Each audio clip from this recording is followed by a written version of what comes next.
দর্শক আসসালামু আলাইকুম। কনফিডেন্স ফিজিওথেরাপি সেন্টার পক্ষ থেকে আমি ডক্টর মোহাম্মদ মাসুম বিশ্বাস আপনাদেরকে স্বাগত জানাচ্ছি। দর্শক, আজকের খুবই গুরুত্বপূর্ণ একটা ভিডিও, সেটা হচ্ছে মেকানিক্যাল ব্যাক পেন এর কারণ এবং প্রতিকার। তো দর্শক, আমরা বিভিন্ন সময় মেকানিক্যাল ব্যাক পেন সম্পর্কে আলোচনা করেছি। আজকে কারণ এবং প্রতিকার সম্পর্কে আপনাদেরকে ধারণা দেব। আমরা কোমরে ব্যথার যতগুলো কারণ পাই, টোটাল কারণটাকে আমরা দুইটা ভাগে ভাগ করি। নাম্বার 1 হচ্ছে মেকানিক্যাল একটা কারণ, আর একটা হচ্ছে প্যাথোলজিক্যাল কারণ। তো মেকানিক্যাল ব্যাক পেইন আমাদের দেশে সবচেয়ে বেশি। আমাদের দেশে প্রায় 80% মানুষ কোনো না কোনো সময় কোমর ব্যথা ভুগে থাকেন। আর বিভিন্ন জরিপে দেখা যায় প্রতি 3 জনের ভিতরে অন্তত 2 জন মানুষ কখনো না কখনো কোমর ব্যথায় ভুগেছেন কিংবা ভুগতেছেন। আমরা আগেই জেনে নেই মেকানিক্যাল ব্যাক পেইনের আসল কারণ কি। মেকানিক্যাল ব্যাক পেইন আমরা শুরুতেই কিন্তু বোঝা যায়, নাম শুনলেই বোঝা যাচ্ছে যে ব্যাক পেইনগুলো আমরা নিজেরা তৈরি করি। ধরেন, আমার প্রফেশনাল কাজ থেকে ব্যাক পেইন হতে পারে। দীর্ঘ সময় আমি বসে আছি, সে বসার পজিশন যদি সায়েন্টিফিক না হয়, অ্যানাটমিক্যাল না হয়, তাহলে ব্যাক পেইন হতে পারে। এটা এক ধরনের মেকানিক্যাল ব্যাক পেইন। আমি ইন্ডাস্ট্রিয়াল কাজ করতেছি, আমি যদি ভারী কোনো জিনিস, আমি যদি ভারী ওয়েট লিফটিং কীভাবে করতে হয় সেটা যদি সায়েন্টিফিক্যালি যা না জানি, সেক্ষেত্রে যদি আমার কোমরে ব্যথা হয়, সেটা এক ধরনের মেকানিক্যাল ব্যাক পেইন। ঠিক তদ্রূপ আমাদের বসা, ওঠা, খাওয়া দাওয়া, ঘুমানো সব কিছু মিলাইয়া অ্যাক্টিভ ডেইলি লিডিং, যেটাকে আমরা বলি এডিএল, এবং প্রফেশনাল কার্যক্রম, এটা যদি কখনো সায়েন্টিফিক ব্যাঘাত ঘটে, তাহলেই আমাদের কোমরে ব্যথা হতে পারে। এবং এই জাতীয় সকল কারণগুলোই হচ্ছে আপনার মেকানিক্যাল কারণ। অনেক সময় আমরা রোগী পেয়ে থাকি যে স্পন্ডাইলোলিস্থেসিস, হাড় সরে যাচ্ছে সামনের দিকে, পিছনের দিকে, ট্রমাটিক কারণে হতে পারে, উইদাউট ট্রমাটিক কারণে হতে পারে। সবগুলোই কারণগুলো, এভরিথিং, যত ব্যাক পেন সব হচ্ছে মেকানিক্যাল ব্যাক পেন। তো এ থেকে পরিত্রাণের উপায় কি? দর্শক, আমাদের মেডিকেল ভাষায় একটা কথা আছে, prevention is better than cure.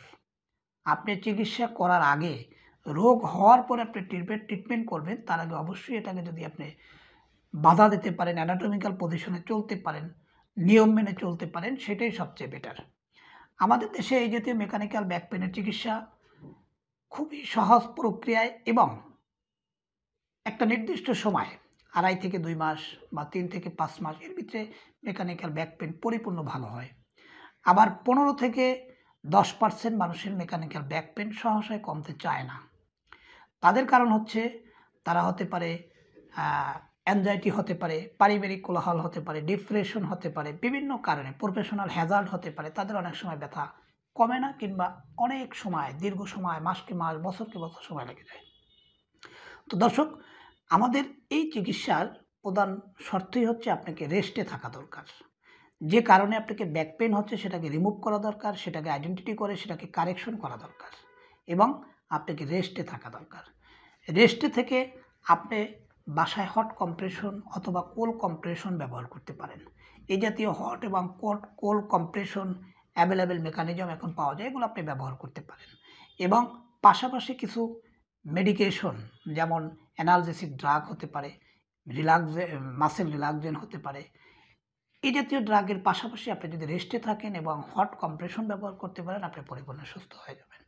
তো দর্শক, তারপরেও যাদের ব্যথা কমছে না, তারা অবশ্যই নিকটস্থ ফিজিওথেরাপি সেন্টারে যাবেন, যেখানে আপনাকে কোন মাংসপেশিতে ব্যথা আছে এবং কোনো ডিফর্মিটি আছে কি না সেটাকে কারেকশন করার ওয়ে খুঁজে এবং সঠিক আইডেন্টিটি করে আপনাকে ট্রিটমেন্ট প্রদান করতে পারবেন একজন দক্ষ ফিজিওথেরাপিস্ট।